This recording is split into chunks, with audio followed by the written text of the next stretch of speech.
Opinion: why I can live without eating meat in the pandemic. Issac Bailey is a longtime journalist based in South Carolina and the Batten Professor for Communication Studies at Davidson College. He's the author of My Brother Moochie, Regaining Dignity in the Face of Crime, Poverty, and Racism in the American South. His next book, Why Didn't We Riot? A Black Man in Trumpland, will be released by Other Press this year.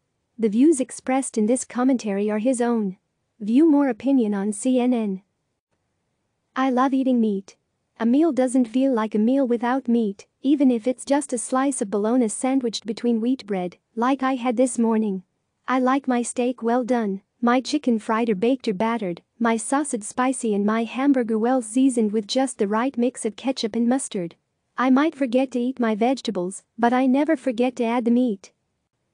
But I'm willing to give it up if it means people like my brother, who worked at a small poultry processing plant in South Carolina, don't have to risk their lives doing their jobs during this pandemic.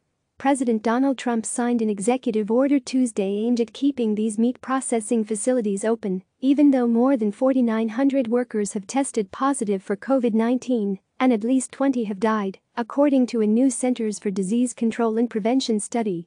After serving a decades-long prison sentence, the only steady work Moochie could initially get was at the poultry processing plant, where he had to deal with a unique mixture of blood and other fluids for several hours a day. That's nothing new to us, though.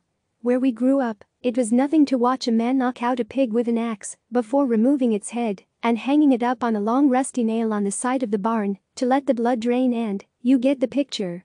We aren't squeamish. We aren't vegetarians.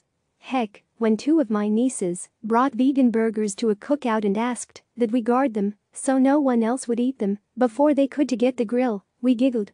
Their vegan burgers were safe around us. That's why I will admit that a part of me silently approved of President Trump's decision to use the Defense Production Act to keep meat and poultry processing plants open. That part of me, the meat eater in me, doesn't know that there can be life without meat, or at least not a fulfilling life. To me, food is meat, and meat is food. But then I thought about Moochie, and it seemed wrong to expect people to risk their lives so I can keep eating chicken nuggets. I know it won't be easy to give up meat. Breaking a decades-long pattern of behavior is no small task. Honestly, it still feels like an impossible transition even as I'm typing these words. Every now and again, forces beyond our control reshape the world in ways we can't anticipate.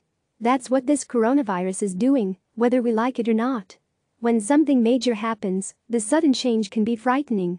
In that state, our focus is mostly on what we are likely to lose and the things we don't want to let go of because they've long brought us comfort. We want to go to the movies and sit down in restaurants and yell expletives at football players in packed stadiums and hug friends and decide to not wash our hands after using public restrooms because that's what we've long done. And because we're Americans, damn it, and Americans get to do what we want to do. In that state of mind, we leave little room for new possibilities. We don't consider whether our habits are really necessary or whether they might feel vital or sacrosanct only because we've long done them. Maybe there is a better way to enjoy each other's company than meeting up for lunch at the local grill. Maybe there's a better way to eat than making meat the centerpiece of just about every meal, particularly given that we think this coronavirus jumped from animals to humans. Our bodies can survive without eating pork or beef or chicken or any other meat. And there's reason to believe the average American might be more susceptible to the ravages of COVID-19 because of our relatively poor state of health, which has been caused, in part, by fetishizing meat. We know it's a fetish because even though the President of the United States and corporate executives have been trying to force already vulnerable workers to potentially expose themselves to COVID-19 just so we can keep eating meat, there was not a big outcry. Few of us protested or got the absurdity, the immorality, of telling fellow human beings to risk sacrificing themselves so the rest of us can keep eating burgers. This coronavirus isn't the first virus to change the course of world history, and it won't be the last. It has disrupted our lives in awful ways, and it may have pushed the country into another economic recession. It's a reminder that we aren't in control of everything. But there are some things we can do, and how we respond to this pandemic is one. As part of that response, we should reconsider our relationship with meat and question our long-standing behaviors that have brought us comfort while putting the most vulnerable among us at greater risk. Click subscribe to receive the latest news.